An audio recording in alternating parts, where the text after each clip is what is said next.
सृष्टि मंगलम सेवा समिति में आहार, उपकरण, ज्ञान, औषध, करुणा जैसे महान कार्यों में सराहनीय सहयोगी परिवार हैं श्रीमान अनिल कुमार जैन, IPS रिटायर्ड, श्रीमती शशि जैन, जयपुर। अध्यक्ष श्री आदि सृष्टि मंगलम श्री महावीर जी द्वारा आहार व्यवस्था में वार्षिक सदस्यता प्राप्त की। श्री मदन लाल सुलोचना पाटनी, श्री सन्मत पाटनी, श्रीमती अंकुर पाटनी, समस्त परिवार जयपुर। मंत्री श्री आदि सृष्टि मंगलम श्री महावीर जी द्वारा आहार व्यवस्था में वार्षिक सदस्यता प्राप्त की। श्री अनिल कुमार जैन, श्रीमती चंद्रकांता जैन, डॉक्टर ऋषभ, श्रीमती गरिमा, श्री रजत, श्रीमती साक्षी आदि लुहाड़िया परिवार। कोषाध्यक्ष श्री आदि सृष्टि मंगलम श्री महावीर जी द्वारा आहार व्यवस्था में वार्षिक सदस्यता प्राप्त की। डॉक्टर अंजलि जैन, धर्मपत्नी, श्री अजय कुमार जैन, समस्त परिवार जयपुर। परम शिरोमणि संरक्षक का पद प्राप्त किया। श्रीमती राम प्यारी बाई, समस्त परिवार मुगावली।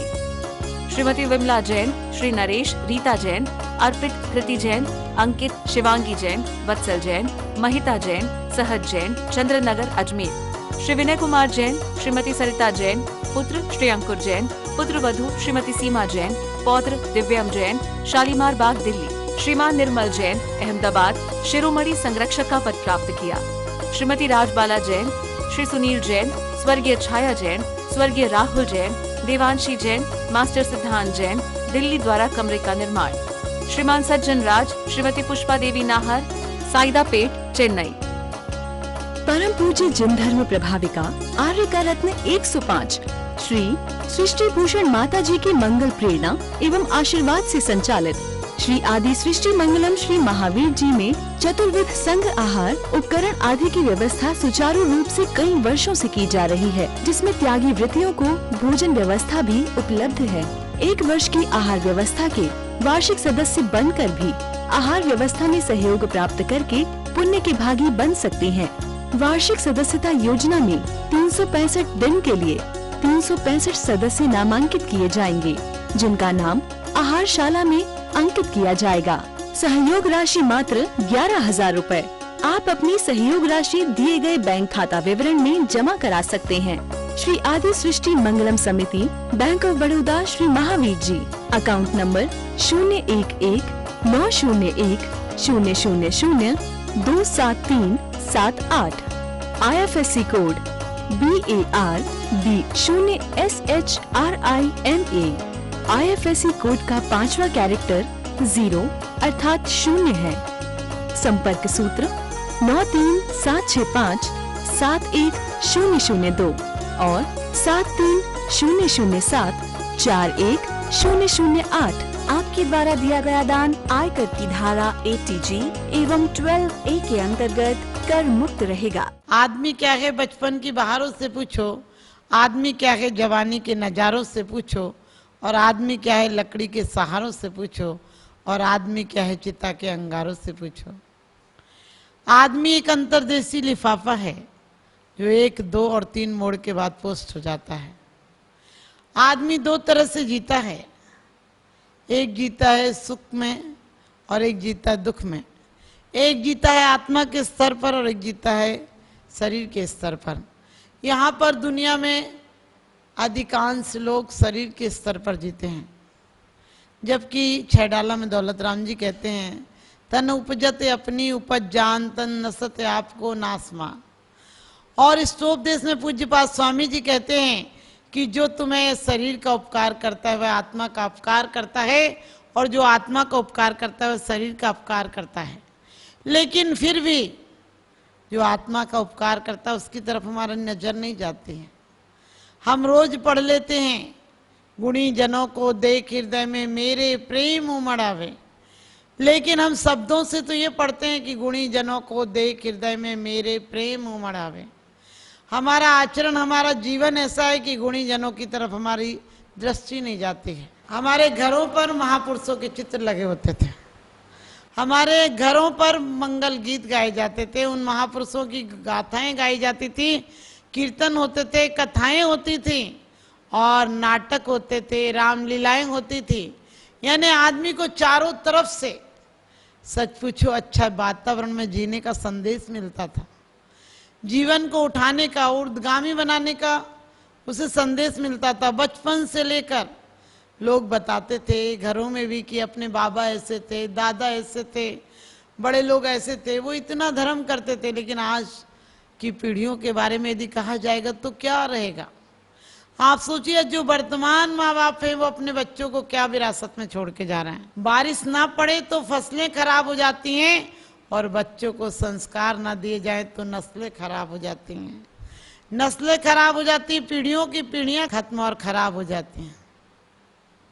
आज हमारे बच्चे हमसे क्या शिक्षा लेंगे कि बाप माँ बेहुद्दे कपड़े पहनते हैं, गलत बातें करते, दिन रात माथा फोड़ी करते हैं, दिन रात भागा दौड़ी करते हैं, सुबह से शाम तक खंडरों की तरह ढहता है, सुबह से शाम तक खंडरों की तरह ढहता है। तुझे अपने बच्चों का चेहरा भी याद नहीं रहता है। बाढ़ में जाए तेरी संस्कृति, तेरी सभ्यता, तुझसे डरने लगी आज स्वयं भला, सुबह से शाम तक ढहता है, पत्थरों की तरह। तुझे अपने बच्चों का चेहरा तक याद नहीं रहता, इंसानों की तरह। आज जानवर ज्यादा अच्छा है, क्योंकि जानवर को ये नहीं कहना पड़ता तू पूरा कुत्ता हो जा, तू पूरा गधा हो जा, तू पूरा सुअर हो जा। जो सुअर है तो पूरा सुअर है, गधा है तो पूरा गधा है, कुत्ता है तो कुत्ता है। लेकिन आदमी है, कभी गधा भी हो जाता है, कभी कुत्ता भी हो जाता है, कभी सोचो तो गंदा जानवर भी हो जाता है। क्योंकि जब बकता है वे फजूल की बातें बकता है जिनसे कोई प्रयोजन नहीं है, तो बकता कौन है, भौंकता कौन है, कुत्ता। और कभी कभी गधा हो जाता है, गलत धारणाओं में जीता है। गलत धारणाएं ये है उसके जीवन की कि धन मिलेगा तो सुख होगा। धन बाहर है, सुख अंदर है। धन से सुख कैसे मिलेगा? धन से सुविधाएं मिल सकती हैं, धन से तुम्हारे कष्ट खत्म हो सकते हैं, लेकिन दुख खत्म नहीं होंगे। दुख खत्म जब भी होंगे तो सुख से होंगे, और सुख अंदर से आता है। सुख आत्मा से तृप्ति जब मिलती है तो सुख का अनुभव होता है। आपने देखा होगा, घर चूता हो तो बरसात बुरी लगती है, घर चूता हो तो बरसात बुरी लगती है, और दिल में कोई आस हो तो हर बात बुरी लगती है। दिल में कोई आस हो तो हर बात बुरी लगती है। आज चाहे ऑफिसर को ले लो, चाहे चपरासी को ले लो, सब टेंशन में है। पत्नी इस टेंशन में है कि पति प्यार नहीं करता है, और पति इस टेंशन में है कि उसकी पत्नी आने पर उसका आवभगत अच्छा नहीं करती है। अरे मांगना छोड़ दो। हम कहते हैं भगवान से, गुण ग्रहण का भाव रगे, नित दृष्टि न दोषों पर जावे। कहते हैं भगवान ने कितना छोड़ा, जिन चीजों के लिए हम दौड़ रहे हैं वो उन्होंने कितना छोड़ा। आज हम दिन रात दौड़ रहे हैं, कोई लक्ष्य नहीं है। आदमी जीवन भर दौड़ता है, अंत में छोड़कर चला जाता है। यदि इसकी जगह हम अपने महापुरुषों की तरफ देखें कि उनके जीवन में क्या कमी थी। रामचंद्र जी पिता के वचनों के लिए घर छोड़कर चले जाते हैं, राज्य वैभव को ठुकरा कर चले जाते हैं।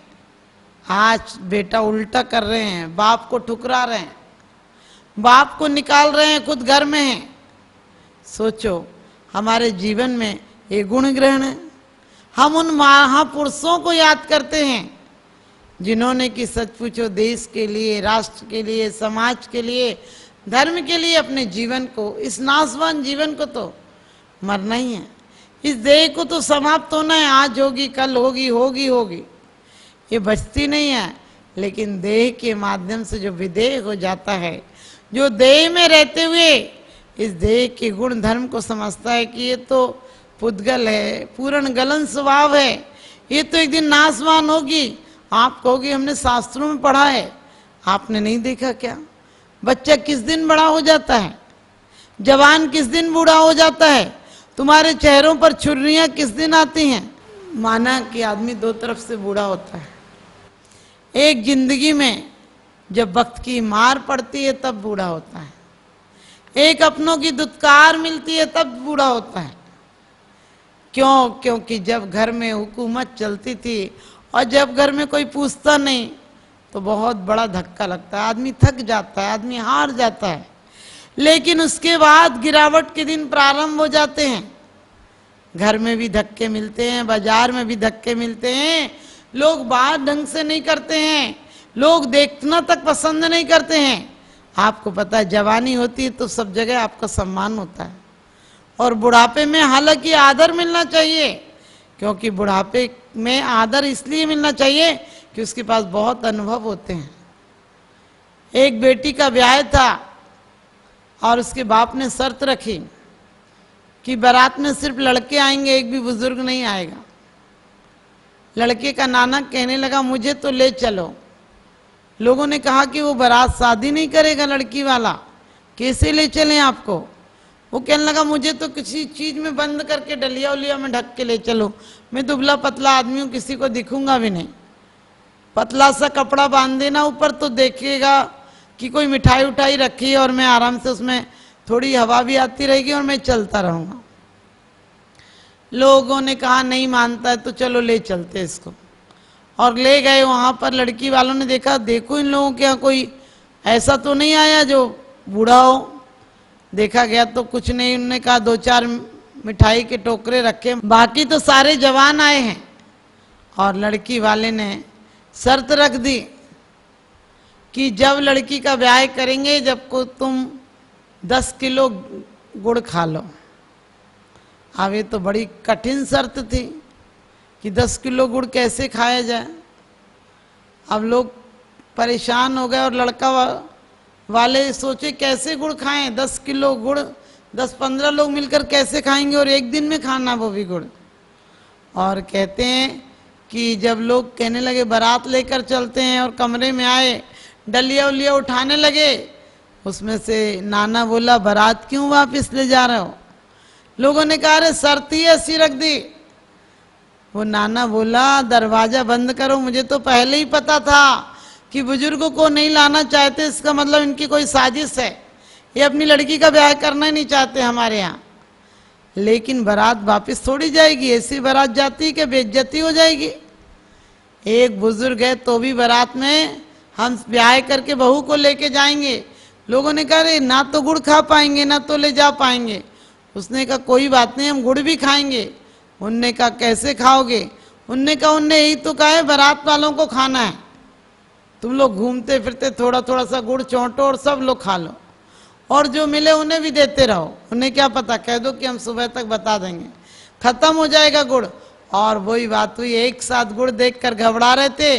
उस बुजुर्ग ने अकल दी कि थोड़ा थोड़ा सा खाते रहो, फिर घूम आओ, फिर पानी पियो, पूरा गुड़ खत्म हो जाएगा सुबह तक, और अपन ब्याह करके ले चलेंगे। छायादार पेड़ है, उन्हें घर पर रहने दो, यदि वो फल नहीं देंगे तो भी छाया के काम आएंगे। हमारे बुजुर्ग बहुत अनुभवी होते हैं। आज हम जरा जरा सी बात पर बच्चों को डॉक्टर के पास लेकर भागते हैं। हमारी बुजुर्ग महिलाएं कायफर जायफर खिला देती थी, वो घुट्टी में वो तेल लगाने में बच्चों को इतना मजबूत कर देती थी। आज जगह जगह से हड्डी टूट रही है, कैल्शियम कम हो रहा है, कहीं आयरन कम हो रहा है, कहीं पूछो तो खून कम हो रहा है, कहीं हड्डी कमजोर हो रही है। हमारी बुजुर्ग महिलाएं तेल लगाने में सारी पूर्ति कर देती थी, धूप में बच्चे को डाल देती थी, आखिरी दम तक बच्चे की कोई कमी नहीं आती थी शरीर में। ध्यान रखना, हमारे को फिर से हमारी परंपरा को, हमारी जो भारतीय परंपरा उससे अपनाना पड़ेगा, हमारे बुजुर्गों का सम्मान लाना पड़ेगा, और हमारे यहाँ गुरु के लिए जो एक आदर सम्मान था वो लाना पड़ेगा। लेकिन आज जिंदगी ऐसी हो गई, किसी की तारीफ सुन ले तो सांप लौट जाते हैं, किसी की तारीफ सुन लो तुम, जहां तक सुनकर तुम्हें पछती नहीं, तुम कहीं जाकर उसका बमन करके आते हो, झूठ बोल कर आते हो, उस पर इल्जाम लगा कर आते हो कि जरूर कोई बात होगी, खराब लोग हैं तभी तो ऐसा हो रहा। और आपको पता, आप आराम से आक्षेप लगा देते हैं, अपने घर की बड़ी गलतियों को छोटा करके बताते हैं। आप अपने घर की बड़ी से बड़ी गलतियों को प्रायश्चित लेने भी जाओगे गुरुओं के समीप, महाराज जी वो भूल से हो गई थी, ऐसे बताओगे जैसे तुम्हारी तो कोई गलती थी नहीं, तुम्हारी भूल नहीं थी, तुम तो बहुत ईमानदार आदमी थे। एक ईमानदार आदमी से जरा सी गलती हो गई, महाराज जी जरा सी ठोकर लग गई थी, जरा सी बताओगे, तुम देख कर नहीं चले, तुम्हारा प्रमाद पूर्वक जीवन था, ये तुम्हें अपने अंदर नहीं आता ख्याल। तुम बड़ी सी बात को छोटी सी कर देते हो और दूसरों की छोटी सी बात को बड़ी सी कर देते हो। दूसरा का बेटा पानी पीता हो तो तुम्हें शराब नजर आता है, और अपना बेटा शराब पीता हो तो कहते हो पानी की बोतल ले जाता है। अपनी बेटी के ऐब तुम्हें नजर नहीं आते, वो सोती है, लड़ती है, काम नहीं करती है, बहस करती है, फिर भी कहती है हमारी लाडो है, अपने घर जाएगी तो करने लगेगी। अरे तुम्हारे नाम को रोएगी। पहले हमारी 8 साल की लड़की को तौर तरीके मालूम होते थे, घर में जाकर बड़ों की कैसे इज्जत करना, कैसे पूजन करना, कैसे पाठ करना, कैसे खाना बनाना। आज 28 साल की लड़की आधी पागल सी, एक तो वो बाल माल खोल कर आ जाती है, नाखून बढ़ा कर आ जाती है, कपड़े फटे टूटे से ऐसे जैसे मांग कर चुस्त कपड़े पहन कर आई हो, पता ही नहीं चलती वो कहाँ से आधी पागल सी और आ जाती है। कम से कम हमें मंदिरों में ये परंपराएं अपनाना चाहिए। ए शहंशाह बादशाह का दरबार है और यहाँ हर शख्स को आदम मर्यादा से आना चाहिए। ए शहंशाह शाहों का दरबार है और यहाँ वादब आना हर शख्स को दरकार है, तो सबको मर्यादा से आना चाहिए। कम से कम तुम हर जगह पे ढंगे कपड़े पहनो। मुझे पता है दुनिया नहीं लौटेगी, लेकिन कम से कम मंदिरों में अपनी बच्चियों को सिखाइए कि 3 लोग के नाथ के दरबार में कुछ पा के जाना है तो कुछ मर्यादा से आना है।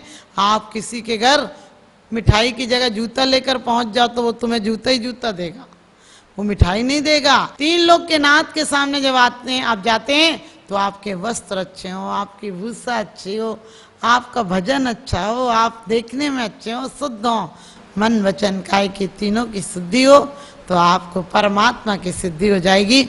और इस लोक में भी आपकी सारी आपत्तियां एक दिन में समाप्त हो जाएंगी। किसी की 100 बरस की जिंदगी से कुछ नहीं होता, किसी की 2 बरस की जिंदगी 100 काम करती है, किसी की 2 बरस की जिंदगी 100 काम करती है। आप सबकी जिंदगी कामयाबी की तरफ जाए और आपकी ज़िंदगी आपको हुनर दे, होश दे, विवेक दे और अप्रमाद का जीवन दे, ताकि आप एक महान आत्मा बन सको। मेरा यही शुभ आशीष।